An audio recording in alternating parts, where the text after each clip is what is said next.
Hello podcast friends, and in today's episode of the Prime Knowledge Podcast, we talk to Joe Catcheside, my business partner and great friend.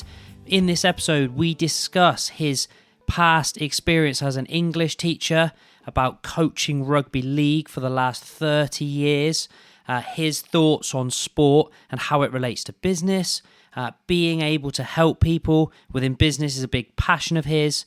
Complacency is the enemy. So stay tuned and enjoy the episode. Welcome, Joe. Thank you very much. Greetings and salutations. I would say good morning, but it might not be morning when people listen to it. No, it could be any time. Could be any time. The joy of a podcast. Listen anywhere at any time. So, can you tell us a little bit about yourself, your background, how you got started in business, and just let the audience know a little bit about you? Yeah, well, how long have you got? We've got some time. Okay, so we'll start with me being born in Lancashire, back somewhere in the last millennium. Family moved around a little bit when I was a kid, but I would say I regard the Northwest as being my sort of spiritual home. I did all my high schooling in Warrington. I just went to the bog standard normal local comprehensive school. I did quite well at school, went from there to Cambridge and studied English at Fitzwilliam College, and from then had absolutely no idea what I was going to do, what the point was, where I was headed, anything like that. So I went and worked in Japan for a little bit teaching English because I couldn't think of a reason not to, and somebody offered me a job, so I went, yeah, all right then, better do that. And it probably took me a couple of years to actually sort of find my feet as to find a profession and get involved in something in a business sense. And I stumbled into business-to-business conferencing as a profession in London, partly because the girl I was dating at the time had got a job in that industry. So when I went for an interview, I knew exactly what to say because I knew exactly what she did. And did that for a couple of years as an employee, got headhunted by a different company, and then eventually, having met a wholly more suitable partner, she and I then started our own conference company, originally as an outsourced provider to other companies, and then eventually we funded our own events. And that kind of really launched us into the world of sort of entrepreneurial business ventures. We also got married, which helped, and we'd started investing in property as well. So that was kind of the kind of twin strands of business and property, all bound in the same relationship that covered everything that I did and still do in my life. And a kind of big change then after that was when the magazine that we'd worked with was sold. We had to become our own venture funders. And then when we had kids, we thought, actually, maybe we need something a bit more kind of stable than betting the farm on running a successful couple of conferences every year. So then we started an estate agency, 2005, ran that for 16 years, thinking it would be great for a property investment business, which it wasn't. It was a complete nightmare for the property investment business. And then we sold out of that a couple of years ago, and we're doing all sorts of stuff, consultancy and conferencing and properties, and all the different strands of all the different things we've done are kind of coming together in an amalgam of different portfolio of kind of business and personal and property interests. I don't know if that's kind of where we are, how we got there. So I know that as well as the business side of things, that you've got obviously your family and you're really into your sport. So how big a part does the sport and rugby play in your... Good question. So in my youth, I played rugby, started off with Union Minis, actually, as a kid, but then really developed a passion for rugby league when we moved back to Warrington, and it's the predominant sport there, even ahead of football, despite being in between Manchester and Liverpool. Warrington doesn't have a top-flight football team, but it has one of the best rugby league teams. So played a lot of rugby league as a kid, played to a decent standard, but played as a shirt filler alongside lads who went on to play internationally. So I was the worst player in a very good team. And actually at university and afterwards discovered I've got much more aptitude as a coach and as a trainer of players than I have as a performer. Also, I got injured in my early 20s, so I haven't actually played a game of rugby since I was 22. But I've now been coaching for 30 years. So I have a great privilege down in Exeter where I live, that the University of Exeter, despite being a long way from rugby league heartlands, have a very, very good rugby league team that I was able to kind of step into and get involved in and coach, and I've now been involved in that for about 15 years. And it's brilliant coaching students because they're clever and you tell them what to do and they listen and then they do it. Whereas I've coached community teams and kids, and sometimes it's just you're kind of like herding cats, and that's not even with the kids, that's with the adult teams. So I coach every winter through a student rugby league season, and it's awesome, brilliant, really satisfying thing to do. Yeah, I coached not in league but in rugby union for quite a few years, and it's something I'd really love to get back into. And my sons are both 8 and 4, and they've just started in rugby, and I completely understand about at the moment at 8, it's just trying to get them to all stop just running around following the ball. Like, no, stand in a line, go forward, run forward, not backwards constantly. So yeah, I know what you mean. It's so difficult to kind of go, I've coached kind of mid-teens to kind of 16, 17-year-olds, and at that point you can really go, cool, today we're going to really focus on this core skill and this thing within the game that's really important that I've identified in a previous game is not working, and you can go, cool, this is the drill, this is how we're going to do it, then we're going to put it into a game, and the guys really work well with that. So yeah, me and Joe had a conversation recently about the power of coaching with people, and how it really gets you in a position where you have to be so in the right area, like mentally, to be able to give feedback in a moment and deliver good kind of content to people and stuff, and how that related into business and into sport, and kind of got me really thinking about maybe getting back into coaching. So it's definitely something that Joe's really pushed me towards starting to do that again. So that's been awesome. So I've always loved how we can use kind of sport and business together in a way. Obviously within sport, and especially professional sport, a mindset is a massive part of that. Do you feel that there's things within sport that can relate to business and mindset?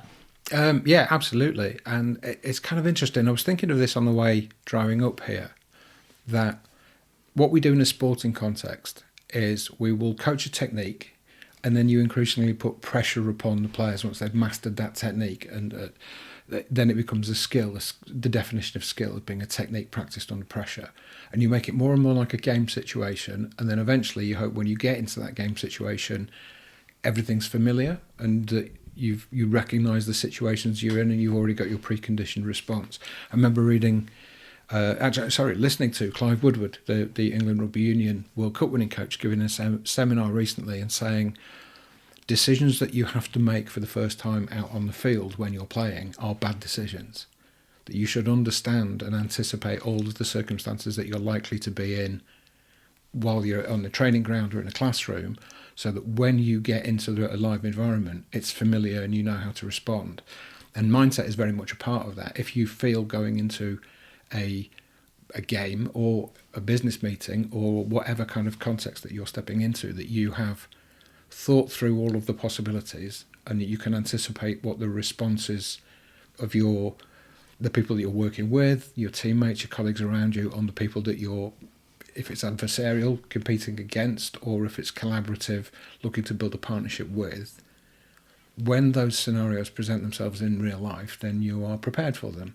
And that in turn gives you that kind of confidence and positivity in your mindset, that actually you know that you can deal with whatever problems might come at you because you've worked through the scenarios.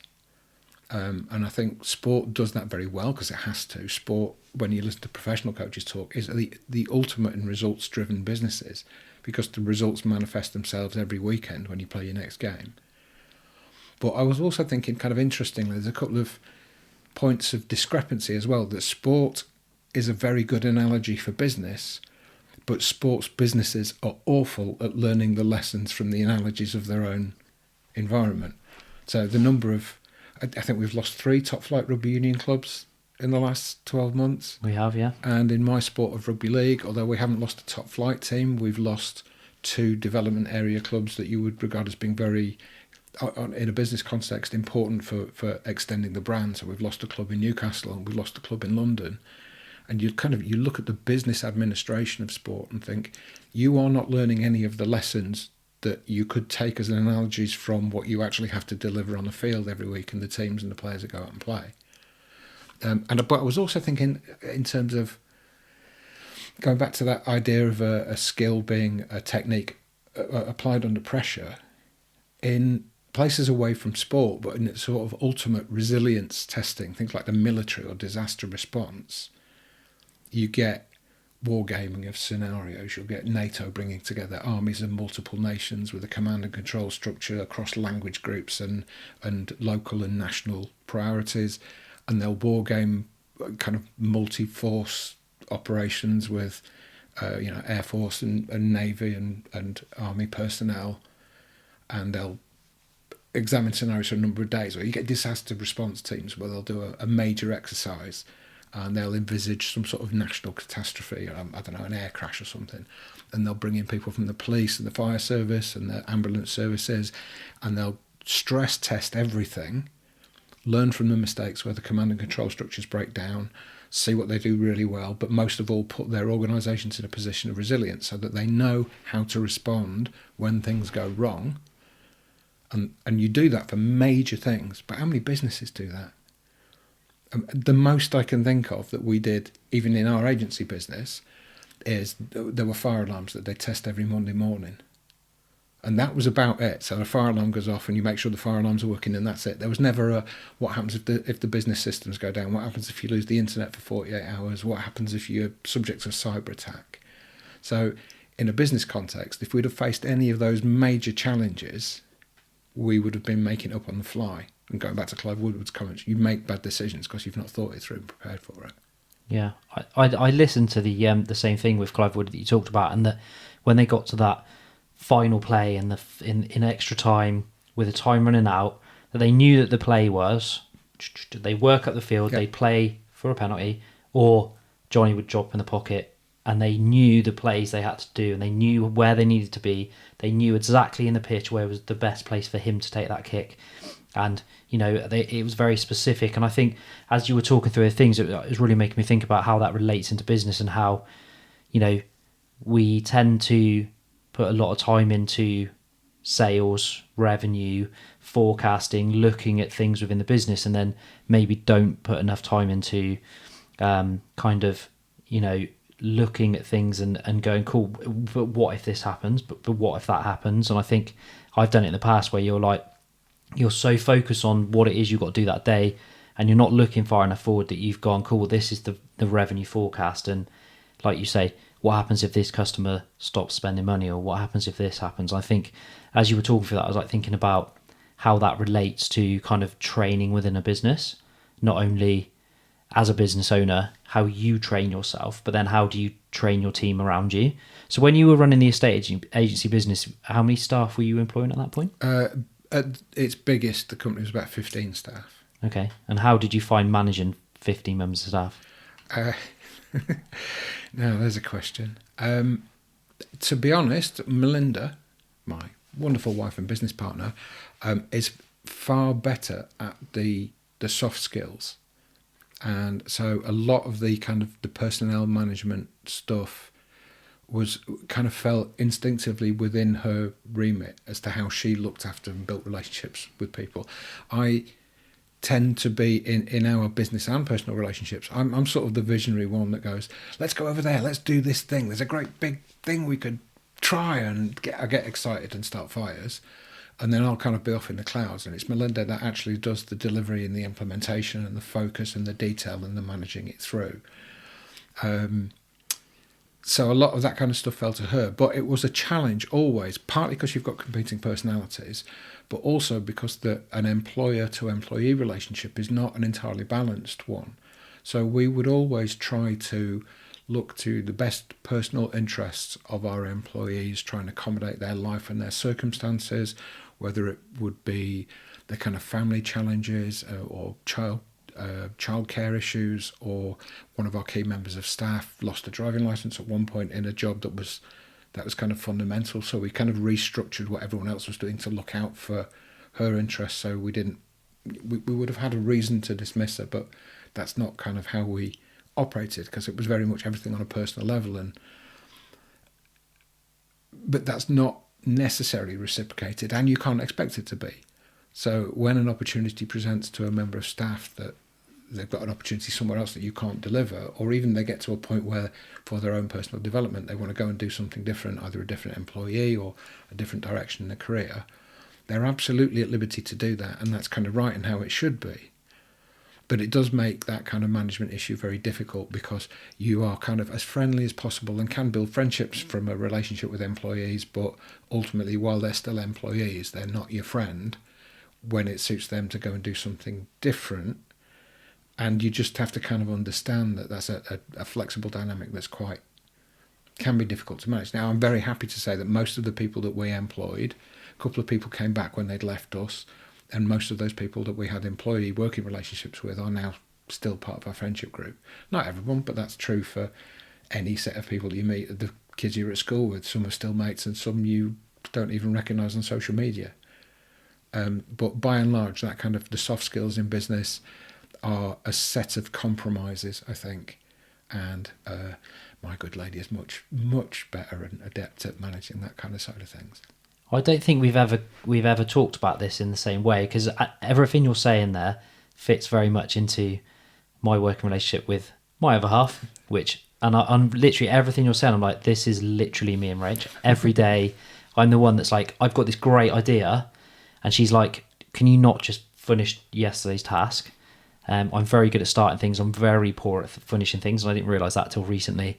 And I sort of done the same with managing teams and stuff, and I'm very good at kind of doing that, but without the detail behind it and without the sort of soft skill of. And I think some of that might be the difference between us with being male and female as well, as where she's has a lot softer edge to things sometimes, and it's difficult within business to not take the emotion into the occasion. Like, it's so hard not to go, this is really wound me up. You know, you can support a member of staff over and over again, and then ultimately they can leave, and you can put all this time in and they leave, like, and that's just business. I think sometimes it's so hard not to take that personally.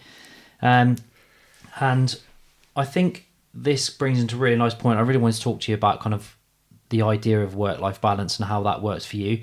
I know, obviously, like I just said, is you have the same working relationship as I do, and it's quite interesting to talk to other people about how they manage work-life balance with family, with being in a business with your partner, and just kind of how that works for you. How does that work for you guys? It's kind of interesting because Melinda and I met at work. We were working in the same company, and she's actually Australian. She transferred in from the Australian office, came into the UK office on her first day. Obviously, unbeknown to her, we'd been talking about who's this new Australian girl coming into our team, and I'd already joked that I was going to make a play for her. We were going to get together. I had our mutual boss read out her CV to me so that I would be able to go, oh yeah, ballet dancing, I loved that. Oh, rock climbing, yeah, it's one of my favourite things. It was sort of Groundhog Day, kind of knowing everything about her before she rocked up. As it is, she came into the office on day one, and I was one of the first people that she met. So her first day in the UK, we met in work.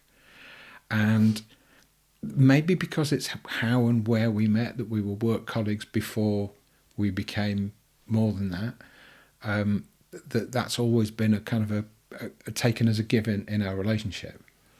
And she tells a story that her friends so I got headhunted to a different company. So for a while we were both in London but working in the same industry in different companies. And then I got, for various reasons, fed up of being in London. I'd had enough of the job. I just wanted to get out. So I moved down to Devon with a good friend of mine who had been my flatmate in London and was a friend from school. And we had 12 months of a kind of a distance relationship. And then eventually she and I went into business together, but she working from a client's office in London with me working in Exeter. And then eventually, once we worked that project through, got some more business on the back of it that wasn't geographically contingent as to where we were, she then moved down to Exeter. And her friends were like, are you mad? You are moving in with a bloke that you work with in a city where you don't know anyone else. So your life and your personal life and your home life are all vested in this 2-bedroom flat in a town you've never been to. What are you doing? But actually then and still, we work better when we are working on things together or in parallel. And in terms of work-life balance, that's kind of a really interesting question, because I've never... My question, even before I got into the world of work as a student, was, if you had unlimited finance, if you didn't have to ever worry about the money, what would you do? Now, once you've done all the partying and travelling around the world and getting ridiculously drunk and paying off everyone's mortgages, on the first day after you've done that, what do you do? What gets you out of bed? Because if you can work out what that is, and then you can go and do it, you don't need to make the money because you've already succeeded on your own terms as to what's the thing that you really want to do. And my challenge always has been that there is no one thing I want to do. I want to do lots of different things. Kind of like you just said, like loads of ideas, visionary, horizon, let's go there, no, let's do this, let's do all of these things. And I've never wanted to do anything enough to want to do it to the exclusion of everything else. So my kind of work-life balance has always been to try and do as many of the things that I want to do as humanly possible and to get paid for some of them so that I don't have to worry about money when I'm doing the things that I don't get paid for. And I'll give you a classic example of that is I used to, when I first moved to Exeter and before Mel moved down, so I had a lot more kind of personal free time where I didn't have to consider what somebody else was doing. Literally at the top of the hill from where I lived, there's a brilliant music venue called Exeter Cavern. It's still there. If people probably know the band Muse, it's where the band Muse came from. It's the environment that gave birth to that particular band. And you'd go to the Cavern every night and there'd be 2 or 3 local bands playing, and I'd pay me £3 and go in and buy a pint and watch 3 or 4 local bands playing, and everybody in the audience was in different bands that were playing on different nights, and it was just a great environment to be in. But quite soon into being in Exeter, I started putting on events at the Cavern, and I'd end up going to the Cavern, watching the same bands, but instead of me going and paying £3 to sit in the corner with a pint, everyone would pay me £3 to come and sit in the corner with a pint, and I'd see the same bands in the same venue and have the same night, but I'd walk home with £50 or £100 and having been paid to do the thing I wanted to do. Now, it wasn't enough money to make a living, but it was the kind of principle I've tried to operate of work out what it is you want to do and then find a way to get paid for some of it. And the family have always been part of that. So not just with Melinda and I, but we've never excluded our kids from our conversations about business. We take them to business conferences. They see what we do. My son has very much kind of bought into it. That's the journey that he's on. He's a student studying business, marketing and management in the University of Sussex, and he's entrepreneurial, runs his own gaming business. He's got a job setting up events for the university as well, so he's actually got more disposable cash than anybody else in the family. My daughter probably less so, but she's very much gone down the artistic and music route, so she's studying music and English literature at sixth form college and is very kind of independent minded as well. It may or may not be that the business side of stuff has gone together with that, but you know, we managed bands for a little while after we'd run our rock nights, so everything we've done is tried to bring a kind of a holistic approach to it, and I think in different ways the kids are finding their own space to do the same sort of thing because that's the environment that they've grown up in. So short answer is I don't really see a difference between work-life balance. I think work and life are part and parcel of the same thing. If you're brilliant at football, you get paid for it, but if you're crap, you still might go down the park and kick the ball around. You're doing the same thing. It's just where do you get your money? What pays for the bits that you don't get paid for? Yeah, I think it's a really great way of looking at it. To be fair, like it's something that it's that thought pattern I wish I had at 21 years old, where it took me till mid-30s before I started really looking inward and going, what are you doing this for? Like, what is the reason you go to work every day? Why are you doing this thing? And by that point, I had 2 kids. I had a business that was at scale. I had, similar to you, I had 10 members of staff, 2 commercial buildings. I had 8 different vehicles on lease where we were supplying and fitting work. And at that point, I was then like, why am I actually doing this? And it's I think it's one of the most powerful things I can give to my kids is really kind of get them to understand what it is they really want to do. And your way of going, well, do that and try and make money from it is such a nice way of doing it and going, okay. Or the other way I look at it is obviously with my investor hat on is to go, well, actually, could you invest in property on the side to create cash flow so that you can then do the thing you want to do for free if that's what you want to do? You know, if you want to work for a charity and that's what you want to do, like, do that. But going about it in that kind of way, I never got that guidance. It was like, just go and get a job. Like, there was never any thought, because I don't think that was just where my parents were. that they've always worked, and they instilled in me hard work is everything. They didn't show me kind of where to put that hard work, and it was very much like you turn up at work, you work hard, you go home. There was never anything about there's more to it than that. So I really like your way of thinking about things, and I really wish I'd kind of had that when I was younger. So what is something that you're working on currently at the moment? So what's your kind of big thing at the minute? What sort of things are you working on at the moment that light your fire, get you going? Okay, doing? Interesting, because I was going to go off in a slightly different direction before you asked the question, but actually the answer to the question is kind of where I was going to go anyway, because first and foremost and always I think you need to be working on yourself. So where I was going to go, and this is kind of an interesting personal experience, revelation, discovery, however you like to phrase it, partly pay credit to a mutual mentor of ours, Tony Gargan, who pointed me in the direction for this, but it's kind of a personal journey always is to understand yourself better and how you fit in the world and what role you're playing in that world, and how your personal preconceptions and decisions might influence and shape that. And one of the things that Tony made me reflect on is my relationship to money, because I've just outlined that my vision was do what you are driven by as a passion and try and make money from enough of it not to have to care about money for the rest of it, or not to have to give time exclusively to one thing that means you don't have the diversity of opportunity to do the other things. And my journey from being an employee to being an entrepreneur in conferencing, I have always kind of told myself as a story and used as a story to explain to others as to how we thought of things, because the short version is I made a conference which I created from scratch and did all the work on, but as an employee I was paid my 5% profit share, and that turned out to be £2,000, which meant the conference, even with all the spurious overheads that the company had laden on it, made a profit of 40 grand. And at that point I was organising 10 events a year and was being paid 20,000 salary. So one conference had made double my salary, but I had 9 more to do that year. And I then took that as an opportunity to go, well, I could just organise one conference, double my salary, work 1/10 as hard as I'm working at the moment, and have a much nicer life, and then go and watch loads of bands and go to sporting events and be involved in all the other things I want to do. And not as a self-aggrandising thing, but I'd always, that had been my version of the story. But actually, on reflection, what I didn't do was go, oh, I could leave and organise 10 conferences a year and make 400,000 quid.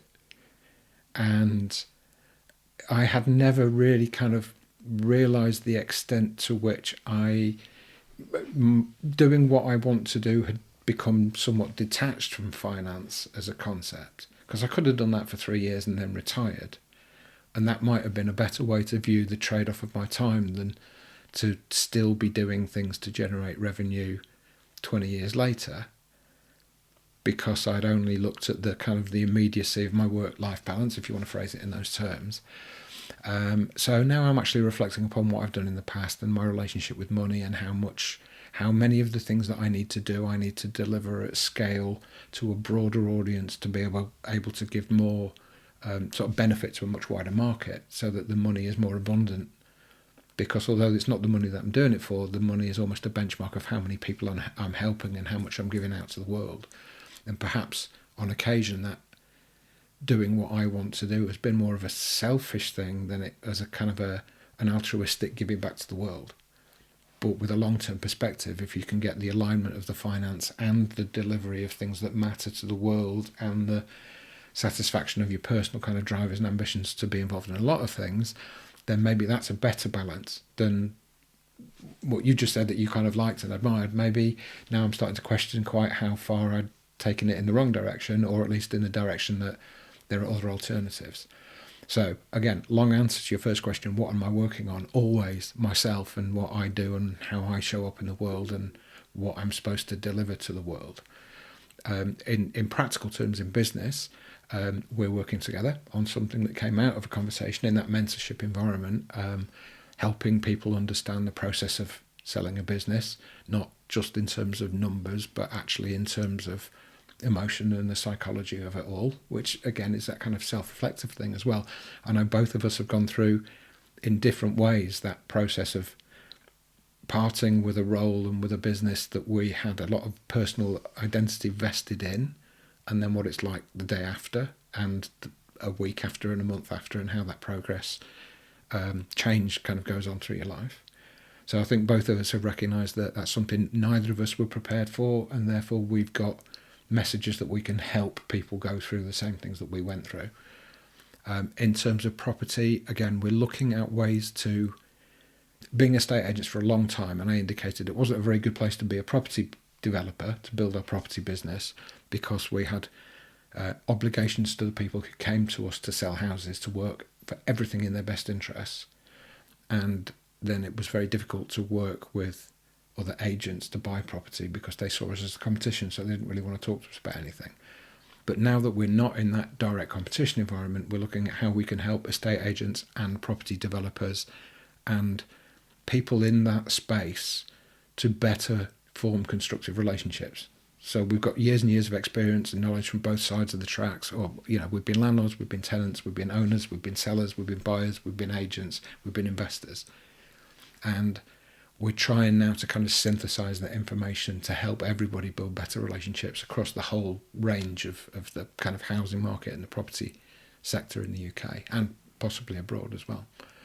And I'm still doing coaching. I'm coaching my lads this afternoon, and hopefully we'll give the University of Gloucestershire a good kicking, but we'll see how we get on. Yeah, awesome. So I think about that a lot as well, the whole idea of this work-life balance. I don't believe there is balance. I don't think it can ever be balanced. I think it's just kind of like a chart that just keeps flicking from side to side, and one day, 1 week, 1 month you might be really balanced, and then one day, 1 week, 1 month you might be completely towards work, and then vice versa, where you're completely, maybe you're holidaying or you're spending a lot of time around family. I just don't think it kind of works, and that's why I'm like sort of interested in the way people look at it. And I think you go through parts of your life, don't you, where you go from certain things and backwards and forwards, and it works depending on your kind of requirements for all of those things. Well, yeah, and I think you've actually just something's occurred to me while you're talking. It's kind of part of my deep lying philosophy is that if something is true, you'll find examples of it everywhere. We are not the first people to walk this earth, and actually really good ideas you'll find in Greek mythology or in kind of ancient sort of mythology from the East, or in the stories of the Romans, or in the medieval world, or in Shakespeare, or in Chaucer. So you'll find examples of stuff absolutely everywhere. And the phrase that I was thinking when you were kind of just running through that balance conundrum is that the grass is always greener over there. There is a phrase which perfectly conjures up the fact that wherever you are, you're not content, because it always looks as if you went into a different field, you'd find a much better set of opportunities. And I think actually, I asked Rob Moore this question. I asked him, was contentment the aspiration or the problem? And I thought it was his answers were really interesting, and he kind of very much came down on the side of it's the problem. When you're comfortable and you're happy and you're complacent and you stop, the people who actually achieve stuff are driven by a desire to make things better, whether it's for themselves or for the world around them or for their personal experience and circumstances. As soon as you get comfortable, you stop being creative, you stop thinking outside the box, you stop pursuing new goals and aspirations. So actually that kind of lack of contentment in your environment is an important part of anybody's motivation to change, to better themselves, to disrupt the market, to do things in a different way and look for a better way. But there's also the contradiction that the grass is always greener in the other field, and actually maybe there are times when you need a deep breath and just look around at what you've done. So I don't think you can ever be entirely happy with the world. No. So I started doing more gratitude journaling and stuff recently, and it's something that I really struggle with, taking what's in my brain and writing it. It's not something that has ever been very comfortable for me, but on a daily basis, just writing down things that you're grateful for, even if it's just, I use like a little 4-minute journal or whatever. It's just super, super simple. 3 things you're grateful for, 3 things you want to achieve today, and then like an affirmation, and then it's normally got like a quote in there that's quite positive or whatever. So it's quite a good way of just going, cool, well, I'm really grateful for something that happened at home with a family, or I'm really grateful for that business opportunity. I'm really grateful for just I think one of my ones this morning was just my physical health at the moment. I'm physically capable of being able to work out, and I appreciate that. So it's just writing down those things, because sometimes you really take for granted those little things in your life, and then you kind of lose track on, oh, well, I want this, or I want this, or I don't, this part of my life isn't thing. And after selling my business, I went into a new business, and obviously that's a new business. I now don't have staff, and I don't have buildings, and I don't have all these people that need me. It's very much focused on me doing the thing I need to do, which is very difficult to feel like it's enough. So I think you just got to remember, this is part of the journey. Mm-hmm. This is the bit we're going to look back on later and go, cool, we're here now because we put the work in back then to make that happen. So yeah, like you say, it's this whole life is a roller coaster, and I think getting on the other side of difficult things is where the magic happens. So yeah, I really resonate with a lot of the stuff you're saying. So I'm just going to put this in here because I did have it as a question before, and I put this question to Joe, and then Joe's response to that question was, I'm the worst person to ask, but I think I would like you to share some of this whilst we've got the microphones on. So the question was, what is some good advice for working productively? Yeah. Well, despite being the worst person to ask, you still asked me. I think ultimately the passion for what you're doing is critical. That, again, going back to that question I was asking myself in my early 20s, what is it that you would do if you could do anything? What is it that you would do right now? What is it that you would like to be doing in 2 years, 5 years' time? What are the things that take time and investment, and what are the things that you can just revel in the moment? So in terms of working productively, you need that constantly need that balance between, if the grass is greener over there, how am I going to get there? But actually I'm in quite a nice place where I am at the moment as well, and let's appreciate what we've got. And it's a tension, that everybody in different ways works through. If you want to be able to speak Portuguese, you're not going to be able to do it in a weekend. You're going to have to set aside some dedicated time, and you're going to have to be consistent in what you do. You're going to have to facilitate ways in which you can take textbook learning or audio tape learning and put it into live situations with real Portuguese native speakers. But equally, if you want to go to the Algarve, you can go down the travel agent and book a journey now. And it's going to be that combination of, so you want to learn Portuguese, so go and spend some time in Portugal and enjoy the moment of what you're doing, and find some people that you like chatting to who can teach you and learn from them. Keep the long-term goals on the horizon and in vision, but do the day-to-day things that you enjoy doing to help you get there. And if you can reconcile the immediate with the long-term, then the journey that you've just described is going to be quite a pleasurable one, because you're never doing things that aren't part of the bigger picture, but also give you satisfaction in the moment.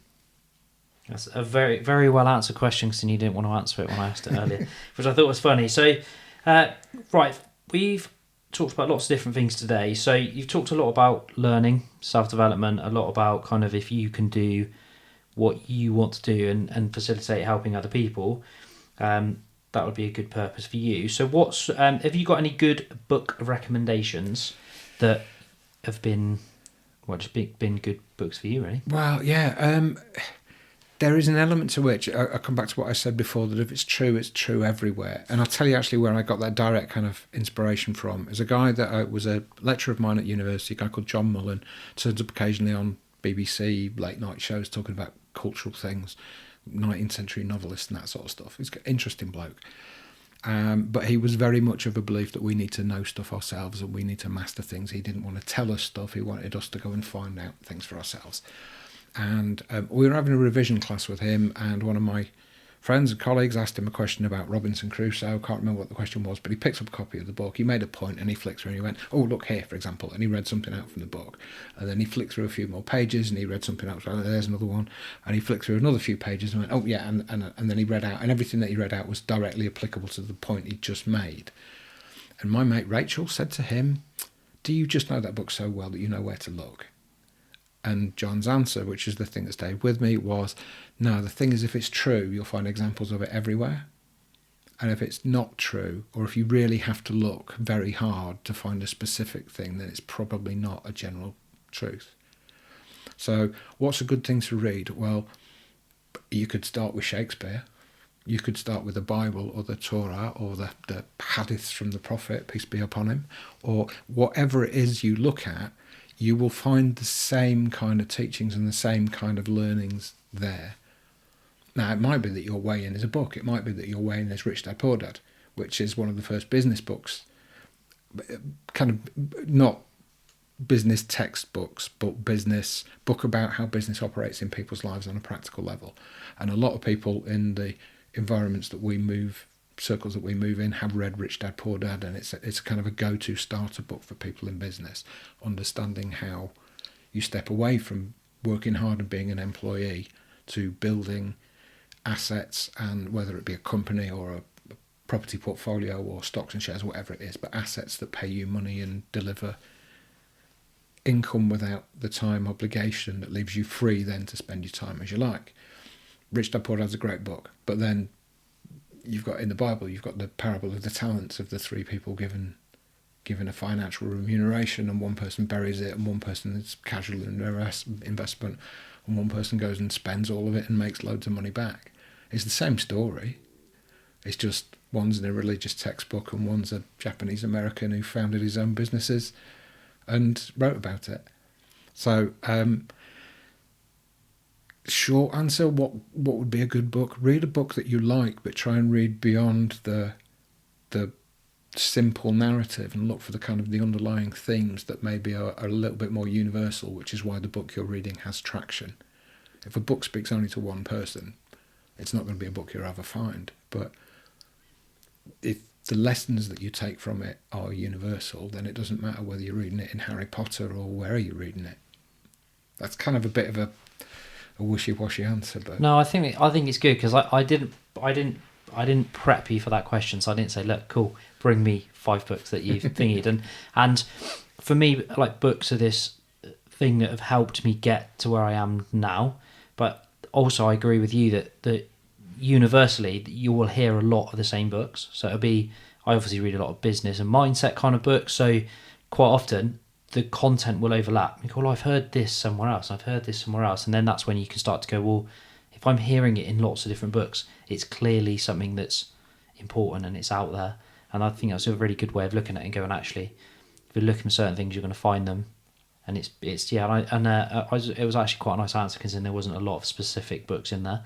So that's good. So that's everything for today's podcast. So great interview, Joe. Thank you very much for coming on. And there's going to be lots more content coming from me and Joe on the PrimeKnowledge Podcast. Like, share, subscribe to the podcast. We will start dropping episodes very soon. Thank you for taking the time to listen. And that's us for today. Thank you, Joe. Thank you.